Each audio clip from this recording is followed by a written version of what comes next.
الكريم المنان على ما هدانا إلى الإسلام وأرشدنا للإيمان وأنزل هذا القرآن الكريم بالبرهان وأرسل لنا أفضل الرسل بأفصح اللسان فله الحمد والشكر على هذه النعم العظيمة والآلاء الجسيمة والصلاة والسلام على خير خلق الله وخاتم رسل الله الذي قال ما اجتمع قوم في بيت من بيوت الله يتلون كتاب الله ويتدارسونه فيما بينهم إلا نزلت عليهم السكينة وغشيتهم الرحمة وحفتهم الملائكة وذكرهم الله في من عنده وعلى آله وصحبه ومن اهتدى بهديه وبعد. فقد وقفنا في الدرس الماضي عند قوله جل وعلا من سورة الأعراف واسألهم عن القرية التي كانت حاضرة البحر إذ يعدون في السبت إذ تأتيهم حيتانهم يوم سبتهم شرعا ويوم لا يسبتون لا تأتيهم كذلك نبلوهم بما كانوا يفسقون. على آية رقم 363 فلنبدأ من هنا. أعوذ بالله من الشيطان الرجيم. واسألهم عن القرية التي كانت حاضرة البحر إذ يعدون في السبت إذ تأتيهم حيتانهم يوم سبتهم شرعا ويوم لا يسبتون لا تأتيهم كذلك نبلوهم بما كانوا يفسقون. وإذ قالت أمة منهم لم تعظون قوما الله مهلكهم أو معذبهم عذابا شديدا قالوا معذرة إلى ربكم ولعلهم يتقون. فلما نسوا ما ذكروا به أنجينا الذين ينهون عن السوء وأخذنا الذين ظلموا بعذاب بئيس بما كانوا يفسقون.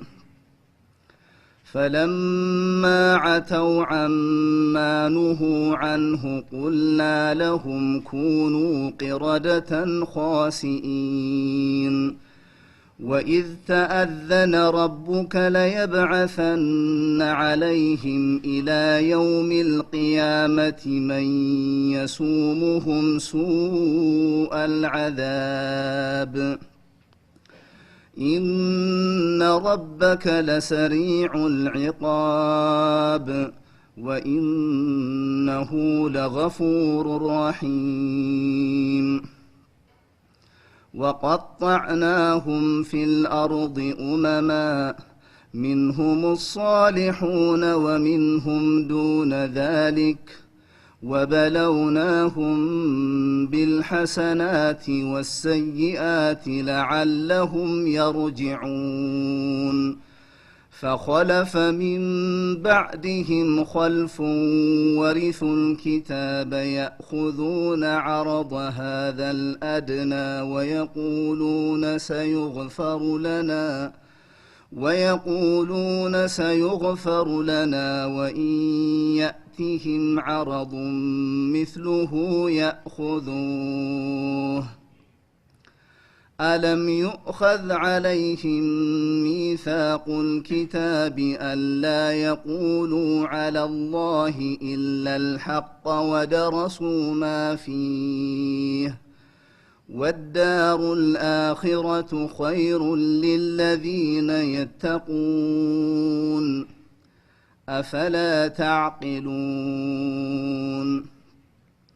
والذين يمسكون بالكتاب وأقاموا الصلاة إنا لا نضيع أجر المصلحين. وإذ نتقنا الجبل فوقهم كأنه ظلة وظنوا أنه واقع بهم خذوا ما آتيناكم بقوة واذكروا ما فيه لعلكم تتقون وإذ أخذ ربك من بني آدم من ظهورهم ذريتهم وأشهدهم على أنفسهم وإذ أخذ ربك من بني آدم من ظهورهم ذريتهم وأشهدهم على أنفسهم ألست بربكم قالوا بلى شهدنا أن تقولوا يوم القيامة إنا كنا عن هذا غافلين أو تقولوا إنما أشرك آباؤنا من قبل وكنا ذرية من بعدهم أفتهلكنا بما فعل المبطلون وكذلك نفصل الآيات ولعلهم يرجعون واتل عليهم نبأ الذي آتيناه آياتنا فانسلخ منها فأتبعه الشيطان فكان من الغاوين ولو شئنا لرفعناه بها ولكنه أخلد إلى الأرض واتبع هواه فمثله كمثل الكلب إن تحمل عليه يلهث أو تتركه يلهث ذلك مثل القوم الذين كذبوا بآياتنا فاقصص القصص لعلهم يتفكرون ساء مثلا القوم الذين كذبوا بآياتنا وأنفسهم كانوا يظلمون من يهد الله فهو المهتدي ومن يضلل فأولئك هم الخاسرون أعوذ بالله السميع العليم من الشيطان الرجيم واسألهم عن القرية التي كانت حاضرة البحر يقول الله سبحانه وتعالى مخاطبا لنبيه ورسوله صلوات الله وسلامه عليه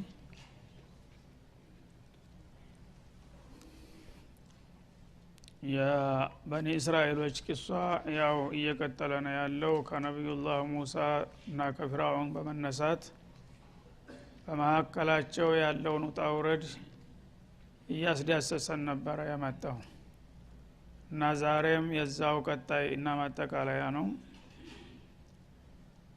እስራኤላውያን እንግዲህ አላህ Subhanahu Wa Ta'ala በተለያየ ጊዜና በተለያየ ቦታና ሁኔታ አላህ ብዙ ጸጋዎችንና እድሎችን የሰጧቸውና ችሯቸው እያሉ እነሱ ግን በማመስገን ፈንታ ሁሉ ጊዜ በተቃራኒው የአላህን ፍቃድ ሲጋፉና መልእክተኞቹን ሲተናኮሉ እንደነበሩ ነው በተደጋጋሚ የሚገልጸው ማለት ነው እና ከበኒ እስራኤል ነብያት በጣም ታዋቂና ዝነኛ የሆኑት እንደሚታወቀው ነብዩላህ ሙሳ ናቸው አለይሂ ሰላቱ ወሰለም እና እሳቸው እንኳን በኒ እስራኤሎችን ሙሉ በሙሉ ስርዓት መያዝ እንዳቃታቸው እስራኤሎች እንግዲህ ሰጥለጥ ብለው ለነብይ ተገዥና ታማኝ ለመሆን ቢችሉ ኑሮ ሙሳ ነበሩ ሊያስተካክሏቸው የሚችሉት ማለት ነው ግን በሙሳ ላይ እንኳን ያደረሱት ችግርና ፈተና ምን ያህል እንደሆነ እያሳየን ነው የመጣው ማለት ነው። ከዚያም ጋር አያይዞ በሌሎችም ነብዮችና በሌላ ግዚያቶች የሰሯቸውን ሙኻለፋዎችና ጀራኢሞች ለናሙና ይገልጽልናል። አልፎ አልፎ ጎላ ያሉትን እና በዛሬው ዕለት ወስአልሁም አኒል ቀርየት التي كانت حاضرة البحر ይላል። እነዚህ እስራኤላውያን ለማያውቃቸው ቅዱሳንና ንጹሃን መስለው ይኮፈሳሉ። እኛንን ተጥንት ጀምረን የአላህ ወዳጆች፣ እኛንን በርካታ ነብይ የተላከልንና ብዙ መመሪያ የተሰጠን نحن شعب الله المختار ምርጥ የሆነ ዘር የምንባለው እኛንን እያሉ ይደነፉ ነበር። ያነ አላህ Subhanahu Wa Ta'ala የነሱን ጀራኢም በማጋለጥ ያላወቀ ሰው እንዳይታለልና እንዳይደለል ደካማ ጎናቸውን እየመዘዘ በየአጋጣሚው የሰሩትን ነገር ያሳየናል ማለት ነው። ስለዚህ በአንድ ወቅት እንደሚባለው በነብዩላህ ዳውድ ጊዜ ነው አለይሂ ሰላቱ ወሰለም እስአልሁም አኒል ቀርየት التي كانت حاضرة البحر በባህር ዳርቻ በነበረችው ከተማቸው በአንድ ወቅት የሰሩትን ጥፋት እስቲ ጠይቃቸው፣ ምናልባት ረስተውም ከሆነ አስታውሳቸው ይላል።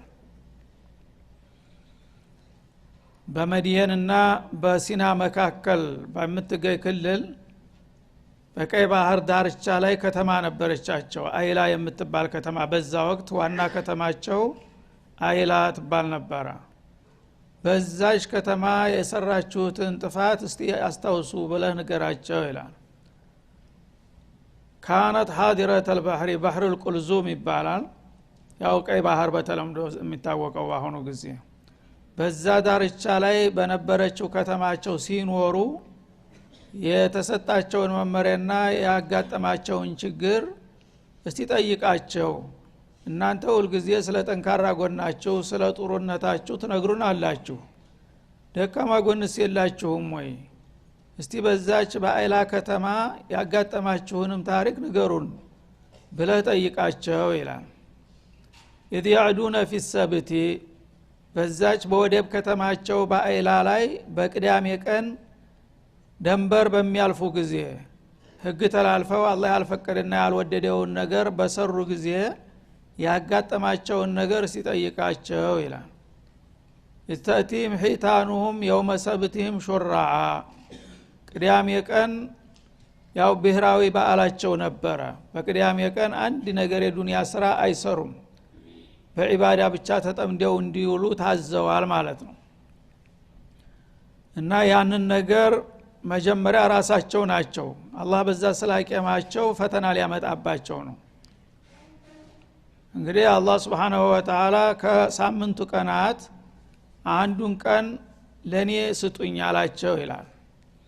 ማለት ያው የዱንያ ስራ ምድራዊ ስራችሁን ተታችሁ ተሳምንት አንድ ቀን በኔ ኢባዳ እኔም በማወደስና በመቀደስ በመጸለይ ላይ ታሳልፋላችሁ። እሱን ቀን ማን ቢሆን ይሻላል? እንደኔ ከሆነ አርብ ቢሆንላችሁ መርጣለሁኝ አላቸው ይላል። በጊዜው በነበረው ነብይ አማካይነት ያነ ጊዜ ሁሉ ጊዜ እነሱ ያው ሙዓኒር ናቸውና ሌላ ያላቸውን አይቀበሉም፣ ጌታ እንኳን ቢሆን ማለት ነው እነሱ የፈለጉትን እንጂ። ስለዚህ አይ ቅዳሜማ አይሆንም ብለው ተቃወሙ ማለት ነው። እሱ አርብ አይሆንም ብለው ተቃወሙ። አላህ እኔ መርጥላቸው አርብ ነው ሲላቸው አርብ መሆን የለበትም አሉ። ታዲያ ምን የትኛው ቀን ይሁን እሺ ሲላቸው ቅዳሜ ለመخلፍ ብቻ ነው ማለት ነው። እንግዲህ አርብ ቀጥሎ ቅዳሜ ነው።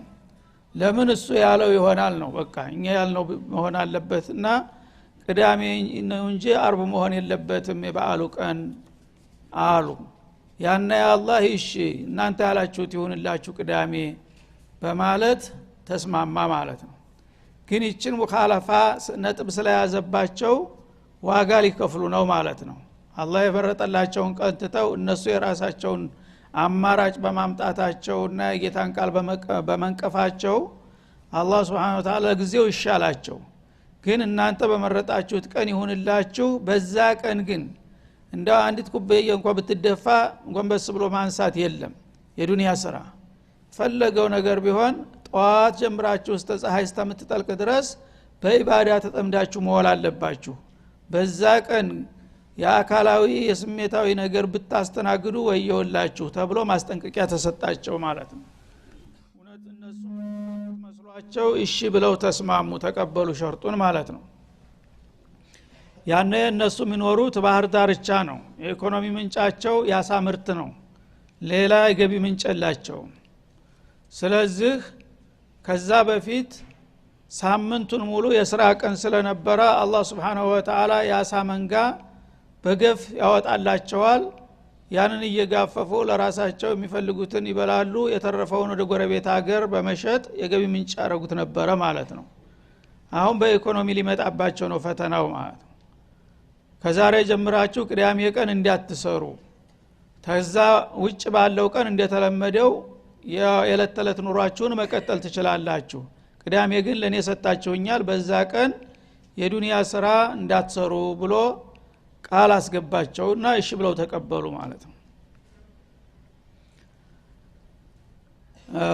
ካነት ሐዲረተ البحر በባህሩ ዳርቻ ትገኝ በነበረው አይላ በተባለች ከተማቸው ይዲያዱነ في السبت ኋላ ግን ይህን ሸርጥ ከተቀበሉ በኋላ በቅዳሜ ቀን አሳዎች በገፍ ይመጣሉ ማለት ነው። በጣም በባህሩ ላይ አንሳፈው ውሃው መታየት እስከሚያቅተው ድረስ አሰፍስፈው ይመጣሉ። ያን የፈለገውን እንግዲህ ለመያዝ በሚመችበት ሁኔታ ማለት ነው። استأتيهم حيتانهم يديادون في السبت استأتيهم حيتانهم አሳዎቻቸው በሚመጡ ጊዜ የውመ ሰብትህም በቅዳሜ ዕለት ሹራዓ በባህሩ ላይ የተንሳፈፉና የተከማቹ ሆነው በሚመጡላቸው ጊዜ እንዳያዲኑ ተከለከሉ ማለት ነው። ምክንያቱም የበዓል ቀን ነው፣ የዱንያ ስራ እንዲያሰሩ ተብለዋል። ወየውመ ላ የስቢቱን ቅዳሜ በማይሆንበት ቀን ግን ተቅዳሜ ውጭ በሆነው እስከ አርብ ድረስ ባሉ ቀናቶች ላ ተእቲህም አንዲትም አሳ አትመጣም፣ እንኳን ፋህሩን የሚሸፍን ሆኖ ማለት ነው። እና አላህ እንግዲህ ፈተና መጣባቸው። ቅዳሜ ቀን ከሆነ እንደማይታደን አሳወቀውና አሻው በመንጋው እንዳለ ባህሩን ሸፍኖ ሲዝናና ይውላል፣ ፀሐይ እየሞቀ ማለት ነው። እነሱ እየጎመጩ አይናቸው እየተቆለጨለጨ ማደን አይችሉም፣ ዝም ብለው ይውላሉ። ቅዳሜ ሌሊት ለእሁድ ንጋት በሚባልበት ጊዜ ለዘር አንዲት አሳ አትገኝም። ባህር እንደስር ሄዶ አሳው ላይ ይተኛል፣ ትርው የሚል የለም አሳታ ላይ ማለት ነው። የፈለገውን መድኃኒት ቢረጩ፣ የፈለገው ስጋ ቢወረውሩ፣ አሽከላ ቢያጠምዱ የሚያዝ የዕለት ቁርስ እንኳን አልተገኘም ማለት ነው። ላተቲህም ተቅዳሜ ውጭ ባሉ ቀናቶች አሳዎቹ አይመጡም። ከዛሊከ ነብሉሁም ቢማ ካኑ የፍሱቁን ሲባልጉ በመገኘታቸው እንደዚህ ነበረ የፈተናቸው ይላል አላህ Subhanahu Wa Ta'ala። መጀመሪያ አንድ ሰው በጌታ ደረጃ ይሄንን መርጨልሃለሁና ይሄን ብታረግ ሲባል ላ አንተ የመረጥከውን አልፈልግም እኔ ያልኩት ነው መሆን ያለበት ማለት ይሄ የመጨረሻ ብልግና ነው ማለት ነው። ለአባትህ እንኳን ወይም ለአለቃህ ልትለው የምትችል ነገር አይደለም። ግን አላህ ረብል ዓለሚን የሚያህል እነሱ እንደቀላል ነገር አንተ የመረጥከው ቀን አንፈልግም እኛ የመረጥከው ቀን መሆን አለበት ሲል ጥሩ ይሁንላችሁ፣ ግን ይሄ ቀን ከባድ ዋጋ ያስከፍላችኋል አለና የዚህ አይነት ፈተና መጣባቸው ማለት ነው። በዛ አጋጣሚ እንግዲህ ይሄ ችግሩ እየገፋ መጣ ማለት ነው። ወትሮ ያሳ ምርት በገፍ እያከማቹ ወደ ጎረቤት ሀገር በመላክ በጣም የበለጸጉ ሀብታም ሀገሮች ነበሩ ማለት ነው። አሁን ግን እንኳን ወደ ሌላ የሚላቀርቶ የራሳቸው የዕለት ቁርስ እስተማጣት ድረስ ደረሱ። ችግሩ ከፋ። የዛ ጊዜ ምን እናድርግ እያሉ መመካከር ጀመሩ ማለት ነው። መቼም የነሱ ዒናድ ደራ አያድርስ ነውና አሁን እንግዲህ ተጨንፈው አላህን ይቅርታ አድርግልን ተሳስተናል ማለት ነበር የሚጠበቅባቸው። እነሱ ዘንድ እንዲህ አይነት ነገር የለም። መቀጠል ነው አንዴ አቋም ባለውት ነገር ማለት ነው፣ የፈለገው ጥፋትም ቢሆን። አሁን ምን አደረጉ? ብላን ሊያወጡ ነው ማለት ነው። ስለዚህ እሱ መጀመሪያውንም ቅዳሜ ቀን ስንል ተንኮል አስቦ ነው የተቀበለን። ስለዚህ ደግሞ ኖር በዘዴ ነውና እኛም የራሳችንን ዘዴ ዘይደን መቋቋም መቻል አለብን አሉ ማለት ነው። አላህን በዘዴ ሊያሸንፉ ማለት ነው። እሺ ምን ይደረግ በሚባልበት ጊዜ ከባህሩ ቦይ ይቀደዳሉ። የባህሩን ውሃ ወደ ጎን ወደ ሰህራ ወደ ሜዳ የሚወስድ ትልልቅ ቦዮች ጉድጓዶች መቆፈር አለብን አሉ። ያንን ቆፍረውና ባገንባሪ ቦታ በደገተማው ቦታ የባህሩን ውሃ እንመራዋለን ወደዛ። ልክ አሳው በገፍ በሚወጣበት ጊዜ ውሃው በአቆልቁለት እየተገነበረ ወደ በረሃ ሜዳማው ቦታ ይዞት እንዲሄድ ማድረግ አለብን። ያንን እንግዲህ አንድ አርብ ማታ እንከፍትለታለን፣ በር ተደርጎለታል። ያ ባገንባሪ ቀጥታ የሚሳፈፈውን ያሳ መንጋ እያንሸራተተ ወደ ማከማቻ ጉድጓድ ይወስደዋል ማለት ነው። ሌሊቱን ሁሉ እንደዛ ሲጎርፍ ያድራል። አሳው እየሄደ መመለስ አይችልም፣ አዳገት ነው። ጠባብ አድርገዋታል፣ መጨረሻ መውረጃ ብቻ እንጂ ወደ ላይ ሊመጣ አይችልም ማለት ነው። በመጨረሻም በሯን ይመልሷታል። እዛ ጊዜ ይዘጋል። በቃ አሳው የመመለስ እድል የለውም። ይወርድና በዛ በውሃ ኃይል እየተገፋ እነሱ አከማቹት ጉድጓድ በረሃማ ቦታ ላይ ትልቅ ሜዳ አዘጋጅተዋል። እዛ ላይ ሂዶ ይከማቻል ማለት ነው። ልክ ቅዳሜ እንግዲህ እሁድ ቅዳሜ ለእሁድ ንጋት በሚሆንበት ጊዜ ወደ ላይ እንዳይመለስ ተገድቧል። ጧት እሁድ ጧት ሲሆን ይሄዳሉ። ሜዳ ገብቶ ያ ሁሉ አሳ መመለስ አይችልም። ሜዳ ላይ ተኝቶ ይገኛል። በገፍ ማፈስ ጀመሩ ማለት ነው። ያኔ ከነሱ መካከል አንድ መቸም ቀና አስተሳሰብ ያለው አይጠፋምና ይሄ ነገር መኪደተ ሸይጣን እንዳይሆን አለ። ይሄ ነገር አላህ Subhanahu Wa Ta'ala በቀጣም ሆነ በተዘዋሪ ቅዳሜ ቀን እንዲያታድኑ ብሎናል። ይሄን ጉድ እንደ ቦይ ቆፍረን አሳ ወደዚህ እንዲመጣ ማድረጋችን እኮ በር መክፈታችን መዝገታችን ከስብ ነው ራሱ። ይሄንን ካደረግን ደግሞ በእጃዙር ቅዳሜ ቀን በዓሉን ጥሰናል ማለት ነው። አላህ ይቆጣል፣ ያጠፋናል፣ ይሄ ነገር ይቅርብን የሚል ድምጽ ተነሳ ተማከላቸው። አንተ ደግሞ አክራሪ ነህ ተባለ። ተረደበት አክራሪ። ከዛ ታዲያ ምን ይሻል ኑሮ በዘዴ ነው አለ። እሱ ታዲያ በራብ ሊፈጀን ነው እንደዛ አድርጎ እኛ እኮ መኖር አለብን ብሎ ተከራከረ። የዚህ ጊዜ ለሶስት ተከፈለ ማህበረሰቡ ማለት ነው በዛ ሐሳብ ላይ።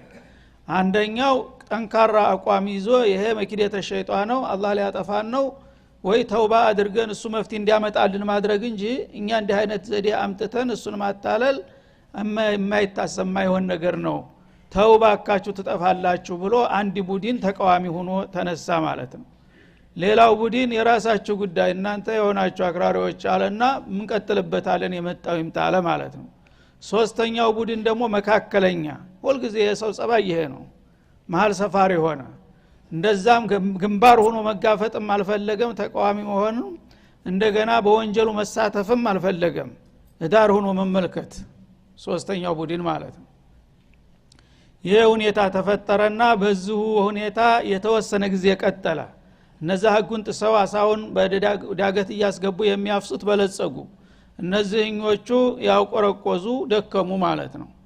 ከዛ በየቀኑ እየሄዱ ግን ያስጠነቅቋቸዋል። እባካችሁ ለጊዜው ይሄን ነገር ማግኘታችሁ ውጤት አይምሰላችሁ፣ አላህ ተቆጥቶ ያጠፋናል፣ ለኛም ትተርፉናላችሁ፣ ይቅርባችሁ እያሉ ወዕዝ ያረጋሉ እየሄዱ ማለት ነው። ሰርበል እባክህ እያሉ ይሳለቁባቸዋል። በዚህ ሁኔታ እንግዲህ የተወሰነ ጊዜ ቆየ ማለት ነው። አላህ Subhanahu Wa Ta'ala ፈተና ሲያመጣ እንደዚህ ነው። መጀመሪያ ህዝቦች በሐሳብ ይፈላለጣሉ፣ ይዘራጠጣሉ። ከዛ በኋላ የራሱን ብያኔ ይሰጣል ወቅቱ ሲደርስ። وإذ قالت أمة منهم لما تعذون قوما الله። ስለዚህ አንደኛው ክፍል ለምንድነው ይሄን ነገር የምትሰሩት ለጥፋት ልትዳርጉን ነው ብለው በሚቃወሙ ጊዜ ሌሎቹ ምን አገባችሁ እኛ ያው መኖር የሚያስፈልገን እስከሆነ ድረስ መኖር አለብን አሉ። ሶስተኛው ቡድን ተነሳና እነዚህን አምር ቢል ማዕሩፍ ነህይ አኒል ሙንከር አገር ይጠፋልና ተው ይሄን ነገር ይቅርባችሁ ብለው የሚቃወሙትን ሰዎች የሚዘረጥጡ ሆኑ። እነዛ መካከለኞቹ ማለት ነው። ምን ብለው ሊመተዒዱነ ቀውማ፣ እነዚህን ሰዎች ለምንድነው እናንተ እየሄዳችሁ በየቀኑ ለምን ይሄን ሙኻለፋት አረጋለሁ እያላችሁ የምትገስጧቸው? እና እንደፈለጉ ጥፋት ፈልገዋል ይጥፉ አሉ ማን አላሁ ሙህሊኩሁም፣ አላህ ሊያጠፋቸው ፈልጓልና በዱንያ አው ሙዓዚቡሁም፣ ወይም ደግሞ በአኺራ ሊቀጣቸው ስለሻ አዛበን ሸዲደን ብርቱ የሆነ ቅጣት። እናንተ እነሱ ጋራ በየቀኑ እየሄዳችሁ መጨቃጨቅ እኮ አስፈላጊ አይደለም፣ ጥፋት የፈረደበት የሚመልሰው የለም፣ ተውባካችሁ እነዛኞቹን በመርዳትና ወንጀለኞቹን ላይ ጫና ማሳደር ሲገባቸው እነዚህን አምር ቢልማዕሩፍ የሚያረጉትን ኸይረኞቹን እነሱ ጋር አትጨቃጨቁ እያሉ ማዳከም ጀመሩ ማለት ነው። فقالوا معذرة الى ربكم እነዚህ ግን በሳሎች ናቸው ተቃዋሚዎቹ ማለት ነው። እንደዚህማ አትበሉ ሲሆን እኛ ጋራ ተቀላቅላችሁ ድምጻችን ከፍ እንዲል ልትረዱን ይገባል። አለበለዛ እነሱን ለምን ትመክራላችሁ ብላችሁ መቃወማችሁ እንኳን አግባብ አይደለም። ለምን እኛ የምንቃወምበት ሁለት ምክንያት አለን አሉ። እነዚህ በእውቀትም በአስተሳሰብም የተሻሉ ነበሩና ማዕዚረተን ኢላ ረቢኩም አንደኛው ምክንያት በጌታችሁ ዘንዳ መልስ እንዲኖረን እንፈልጋለን። እንዲህ አይነት ሙንከር ሲፈጸም የኔ ህግ ሲጣስ ለምንድነው ዝም ያላችሁት ካለን ምን እንላለን? አላህ እኛ እኮ የራሳችንን ጥረት አድርገናል የሚሰማናተን ነው እንጂ ብለን መልስ ማግኘት እንፈልጋለን አሉ። ወለአለሁም የተቁን እነዚህ ሰዎች ደግሞ ወገኖቻችን ናቸው። ምናልባት ጊዜያዊ ጥቅም አታሏቸው ወደ ጥፋት ሲሄዱ ዝም ብለን ማየት የለብንም። ስንገስጣቸውና ስንመክራቸው እውነትም ይሄ ነገር ያጠፋናል ብለው ሊጠነቀቁና ሊመለሱ የሚችሉ ይሆናል። ለምን ዝም እንላለን ሀገር የሚያጠፋ ነገር እየተሰራ ብለው ተከራከሩ ማለት ነው። ስለዚህ እንግዲህ እነዚህ የተሻሉት ናቸው በሁሉም ነገር ማለት ነው። ራሳቸውንም ከወንጀሉ አቀቡ፣ እንደገና በሀገራቸው በክልላቸው ወንጀል እንዳይሰራም የሚቻለውን ጥረት አደረጉ፣ ኃላፊነታቸውን ተወጡ ማለት ነው። ሌሎቹ ግን አኮረፉ ማለት ነው። ዝም ብለው እነዚህ ጥፋትን ተመረጡ የራሳቸው ጉዳይ እና ምን አገባን እነሱ ጋር ምን አጨቃጨቀን የሚል አቋም ያዙና እነዛን የሚመክሩትን ለምን ትመክራላችሁ እያሉ እንዳውም ወደ ኋላ መጎተት ጀመሩ ማለት ነው። በዚህ መልክ እንግዲህ ሶስት ተከፍለው ሁሉም አቋም በመረጠው አቋም ላይ ጠነከረ። እነዚህ ተቃዋሚዎቹ በቃል ብቻ ሳይሆን በተግባርም አስፈላጊውን እርምጃ ሁሉ ወስደዋል። በሚቀጥለው እንመለስበታለን። ወሰለላሁ ዐለ ነብዩ ወኢላ ሊቃ